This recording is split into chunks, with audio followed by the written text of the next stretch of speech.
Huwag po natin baliwalain po itong babala ni Linyo.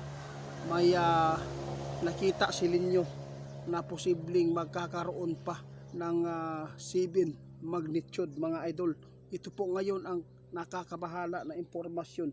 Kaninang madaling araw, mayroon pong pagyanig na naman po na naganap. Kaya tandaan po natin ngayon na ito pong babala ni Linyo para po ito sa ating kaligtasan. Yung mga lugar na tinatamaan na malalakas, kasi ang Cebu naka-encounter na ng lindol. Kaya sa lahat po na makapanood, paki-share na lang mga idol at paki-report kay Ghost Hunter 88 Fans 2.0. Kaibigan, kumusta? Nako, mga idol, ito po ang nakita ng ating kaibigan ngayon na grabe po ang pag-angat sa fault line. Grabe din po ang paggalaw po sa ilalim po ng lupa. Ito po ngayon ang nakakabahala na impormasyon na kaninang madaling araw. Hindi po tayo magkampante, no? Maliligo sa dagat mga idol, lalo na ang bulkan mayon ay nagpapakita na ng gilas. Naku po. Sige po, sige kaibigan, salamat. Walang problema yan. At least malaman natin. Oo. Sabi ng ating kaibigan sa ngayon, huwag po tayong magkampante, lalo na yung mga matataas ang bahay, no? Huwag po tayong matutulog ngayon sa taas ng 2 story, no? Doon lang po tayo sa ground kung sakali man na yumanig, mayroon pong pagyanig sa lindol, makababa tayo agad at makalabas sa bahay. Delikado po ang nakita ng ating kaibigan, mas malakas pa ang paggalaw nito.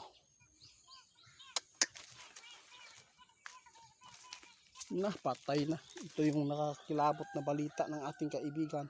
Sa ngayon mga idol, ipinapahanda po, no, tayo, Luzon, Visayas at Mindanao pa rin. Dapat po tayo na ready kung ano man po ang dapat nating i-ready. Lalo na may mga bahay talaga na 3 story, no? 3rd floor. Yun po ang masaklap dito. Kung sakali man na magkaroon po ng kalakas na lindol, hindi po agad kayo makakalabas. Salamat. Sige Linyo.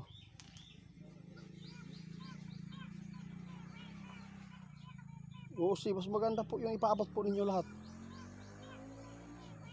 Guys, bantayan daw natin ang naku po. Yung bulkan bantayan po natin. Kasi kapag may masamang mangyayari sa bulkan, ito po yung magbibigay sa atin ng banta na magkaroon ng the big one. Nababahala din po tayo dito mga idol dahil sa sinabi ng ating kaibigan ngayon na sobrang pag-angat ang fault line, lalo na ang paggalaw ng lupa kaninang madaling araw, lalo na yung Cebu, hinulaan ng ating kaibigan na pahandaon tong mga nakasinati og lindol, Occidental, Esmati, kana. Pero kaibigan, ano po ba talaga ang nakita po nyo? Malakas po ba talaga itong lindol nakita nyo kapag ito po yung mga sign? Maunigingon mga idol, paghandaan natin ito. Kasi banta na talaga tayo ngayon. Lalo na, nagpapatuloy po ang paggalaw ng lupa, pagyanig dito sa Pilipinas. Posibleng matulad tayo noong 2025 na malakas. Oo. Mag-ingat po ang Cotabato mga idol Isa po dito sa pinaka banta sa lindol. Alam po niyo mga idol kung bakit ako naglakad-lakad, kasi maingay po ang mga dumadaan na motorista. Salamat. Ingat po daw ang Cotabato sa lindol, at saka sa yung nakasagupa na noon ng 2025 na malalakas po na pagyanig, dahil si kaibigan mismo ang nakakita sa mangyayari dito na grabe po. Hindi natin alam, mamayang gabi na naman, mga alas 2 ng araw, mag-ingat pa rin tayo dahil si kaibigan nagbabala talaga kapag ganito po daw ang klaseng pagyanig po sa ilalim ng lupa na sobrang bigat. ay ibig sabihin nito may matinding paggalaw ito. Sige kaibigan, babay po. Guys, umalis si kaibigan, no. Ito po ang aking madagdag. Mag-ingat tayo mga idol. Huwag po tayo pumupunta muna sa dagat. At saka kung matulog tayo, no, nasa gilid lagi ang flashlight. Kung may mga bahay na mga third floor, second floor, sabi ng ating kaibigan, sa ngayon banta talaga tayo ng lindol.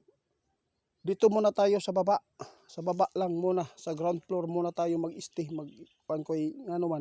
Kung may yanig, makaano talaga tayo, makalabas agad, hindi po tayo madili ba. Kasi pag yanig yan, magpanik ang tao eh. Maganda talaga pag doon muna tayo sa ilalim, sa ground floor, para kung sakali man mayroon pong pangyayari na hindi inaasahan, at least makalabas po tayo agad. Delikado po ngayon mga idol, nakakilabot talaga.